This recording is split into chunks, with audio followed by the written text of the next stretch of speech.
రాష్ట్రంలో ఈరోజు విలువలు లేని, విశ్వసనీయత లేని, ప్రజాస్వామ్యాన్ని ఖూనీ చేస్తూ ఉన్న పరిస్థితుల మధ్య రాజకీయాలు జరుగుతూ ఉన్నాయి.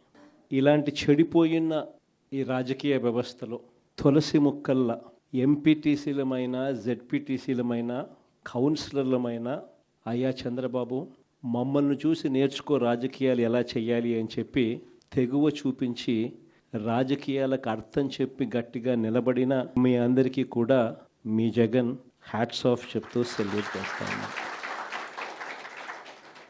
కారణం ఏమిటంటే రాజకీయాలలో ఉన్నప్పుడు విలువలు ఉండాలి, రాజకీయాల్లో ఉన్నప్పుడు విశ్వసనీయత అన్న పదానికి అర్థం తెలిసి ఉండాలి. ఈ రెండింటికి కూడా అర్థం తెలియని వ్యక్తి ఎవరైనా ఈ రాష్ట్రంలో ఉన్నారు అని అంటే అన్ఫార్చునేట్గా అది ఈ రాష్ట్ర ముఖ్యమంత్రి అని చెప్పడానికి నిజంగా ఈ రాష్ట్ర పౌరుడిగా నేను తలదించుకోవాల్సిన పరిస్థితి. అంతగా దిగజార్చినడు ఈ పెద్ద మనిషి రాజకీయాలను.